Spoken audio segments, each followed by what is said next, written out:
Hello friends, welcome to Manasvi Exam Solutions. Friends, आज जो topic हम डिस्कस करने वाले हैं वो है रिसर्च टूल्स। इस वीडियो में हम डिस्कस करेंगे what is meaning of research tools and types of research tools. ये टॉपिक जेबीटी, बीएड और एमएड के सिलेबस में है।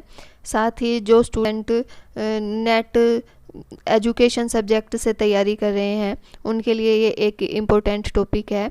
और ये नेट का जो फर्स्ट पेपर है उसमें सेकंड यूनिट से भी रिलेटेड टॉपिक है। आइए देखते हैं what is meaning of research tools. Anything that becomes a means of collecting information for your study is called a research tool. For example questionnaire, interview, observation etcetera. कोई भी researcher जब research work करता है तो सबसे पहले वो problem को सिलेक्ट करता है कि उससे किस प्रॉब्लम पर रिसर्च करनी है। इसके बाद वो हाइपोथेसिस का निर्माण करता है। हाइपोथेसिस को वेरीफाई करने के लिए डेटा कलेक्शन किया जाता है और डेटा कलेक्शन के लिए टूल्स की आवश्यकता होती है। तो रिसर्चर के सामने एक प्रमुख समस्या होती है कि डेटा कलेक्शन के लिए कौन से टूल्स का उपयोग किया जाए। इस स्थिति में रिसर्चर उपलब्ध उपकरणों का विश्लेषण करके जो टूल्स हैं उनको एनालिसिस करके और उसकी रिसर्च के लिए जो उपयुक्त उपकरण है, जो टूल है, उसका चयन कर लेता है। प्रत्येक उपकरण एक विशेष प्रकार के आंकड़े एकत्रित करने के लिए उपयुक्त होता है। रिसर्चर को कभी कभी एक से अधिक उपकरण प्रयोग करने पड़ सकते हैं। नेक्स्ट देखते हैं टाइप्स ऑफ रिसर्च टूल्स। इसमें फर्स्ट है इंक्वायरी फॉर्म्स। इस वर्ग में वे सभी उपकरण आते हैं जिनमें आंकड़े एकत्रित करने के लिए प्रश्न का या कथन का प्रयोग होता है, जिसमें कि क्वेश्चन या स्टेटमेंट का प्रयोग किया जाता है। इन क्वेश्चन का जो आंसर है वो सैंपल के सदस्य देते हैं।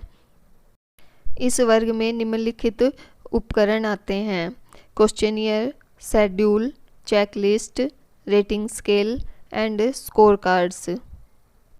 सेकंड रिसर्च टूल है ऑब्जर्वेशन। थर्ड है इंटरव्यू। फोर्थ है सोशियोमेट्रिक टेक्निक और फिफ्थ है साइकोलॉजिकल टेस्ट्स। साइकोलॉजिकल टेस्ट में भी कई टेस्ट आते हैं, जिनमें से कुछ मेन हैं: achievement test, intelligence test, aptitude test, interest inventory, attitude scale, personality inventory आदि। इनमें से कुछ रिसर्च टूल्स को हम इन शॉर्ट डिस्कस कर लेते हैं। इनमें से फर्स्ट है क्वेश्चनियर। देखते क्वेश्चनियर का मीनिंग क्या होता है। व्यक्तियों से सूचना प्राप्त करने के लिए बनाए गए प्रश्नों की क्रमबद्ध सूची को प्रश्नावली कहते हैं, जिसे कि डाक द्वारा भेजकर सूचना एकत्रित की जाती है। नेक्स्ट देखते हैं definition of questionnaire. According to Bogardus, a questionnaire is a list of questions to a number of persons for them to answer. प्रश्नावली विभिन्न व्यक्तियों को उत्तर देने के लिए दी गई प्रश्नों की एक तालिका है। क्वेश्चनियर प्राइमरी डेटा कलेक्ट करने की विधि है, जिसमें कि जो रिसर्च के सैंपल चुने जाते हैं उनके पास क्वेश्चनियर डाक द्वारा भेज दिया जाता है और जो सैंपल के सदस्य होते हैं वो क्वेश्चनियर को भरकर और डाक द्वारा ही उन्हें वापस रिसर्चर के पास भेज देते हैं। क्वेश्चनियर कई प्रकार के होते हैं, जैसे कि closed questionnaire, open questionnaire, pictorial questionnaire, mixed questionnaire, structured questionnaire, non structured questionnaire. Next देखते हैं what is meaning of observation. जो ऑब्जर्वेशन शब्द है ये लातीनी शब्द ऑब्जर्वियर से लिया गया है, जिसका अर्थ है खुला रखना या बाहर देखना। इस प्रकार ऑब्जर्वेशन के शाब्दिक अर्थ के अनुसार हम अपनी आंखें खुली रखते हैं और बाहर कुछ विशेष वस्तुएं देखते हैं। जो अवलोकन है वो देखने में सरल प्रतीत होता है, लेकिन वास्तव में ये इतना सरल नहीं है। ऑब्जर्वेशन में मानव इंद्रियों का प्रयोग किया जाता है और इसके द्वारा सूक्ष्म, गहन और उद्देश्यपूर्ण अध्ययन किया जाता है। नेक्स्ट देखते हैं डेफिनेशन ऑफ ऑब्जर्वेशन।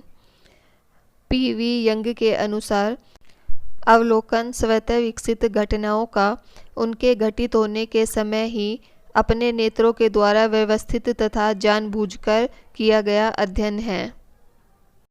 अवलोकन व्यक्तित्व मापन की एक महत्वपूर्ण विधि है, क्योंकि इसके द्वारा व्यवहार के अनेक पक्षों का, जिनका कि अन्य विधियों से मापना संभव नहीं है, उनका मापन किया जा सकता है। इस विधि में अवलोकनकर्ता का अनुभवी होना आवश्यक है, और जो अवलोकन करता है उसकी मानसिक स्थिति, उसकी शारीरिक स्थिति और थकान आदि का प्रभाव अवलोकन पर नहीं पड़ना चाहिए। नेक्स्ट देखते हैं व्हाट इज़ इंटरव्यू। जो इंटरव्यू होता है उसमें कम से कम 2 व्यक्तियों का होना आवश्यक होता है, और इन 2 व्यक्तियों में से कम एक को साक्षात्कार के उद्देश्य का पता रहता है। इंटरव्यू को हिंदी में साक्षात्कार कहा जाता है। जो 2 व्यक्ति होते हैं वो एक दूसरे के सामने रहकर उद्देश्यपूर्ण वार्तालाप करते हैं। किसी उद्देश्य से किया गया गंभीर वार्तालाप ही साक्षात्कार कहलाता है, इंटरव्यू कहलाता है। नेक्स्ट देखते हैं definition of interview. According to Moser, the interview is a social processing involving interaction of 2 individuals, the interviewer and respondent.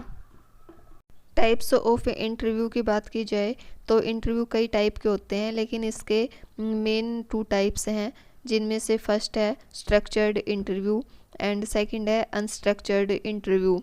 Structured interview वो होता है जिसमें कि इंटरव्यू में जो क्वेश्चन पूछे जाते हैं वो पहले से डिसाइड कर लिए जाते हैं, और इसमें टाइम बाउंडेशन भी होती है।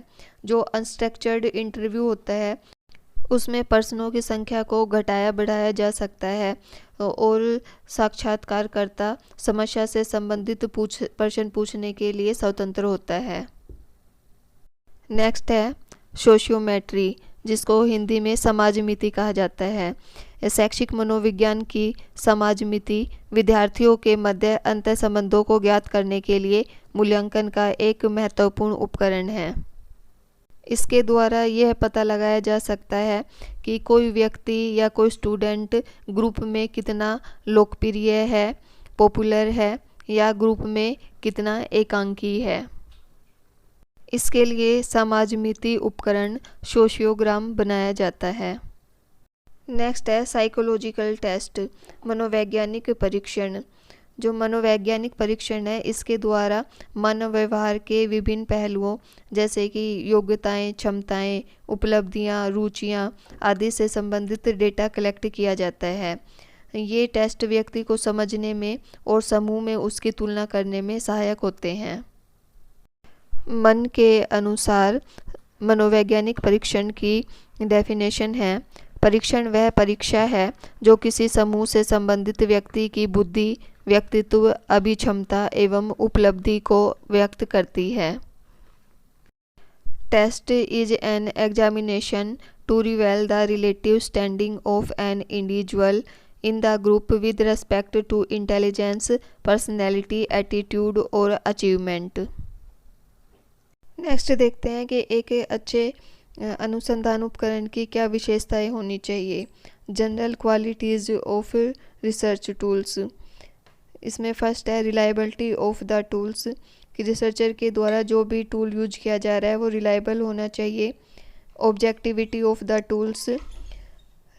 इसके अलावा है स्टैंडर्डाइजेशन, कि जो रिसर्चर है उसके द्वारा स्टैंडर्डाइज्ड टेस्ट का ही प्रयोग किया जाना चाहिए। Validity of the tool, researcher के द्वारा वैलिड टूल का ही उपयोग किया जाना चाहिए। इसके अलावा जो टूल होता है उसकी लैंग्वेज सिंपल होनी चाहिए, टूल ज़्यादा टाइम कंज्यूमिंग नहीं होना चाहिए, और जो टूल है वो इंटरेस्टिंग होना चाहिए, वो ज़्यादा खर्चीला नहीं होना चाहिए। It should serve the purpose, कि टूल द्वारा अनुसंधान हेतु वांछित आंकड़ों की प्राप्ति का उद्देश्य पूरा होना चाहिए। इस वीडियो में हमने meaning and types of research tools को डिस्कस किया।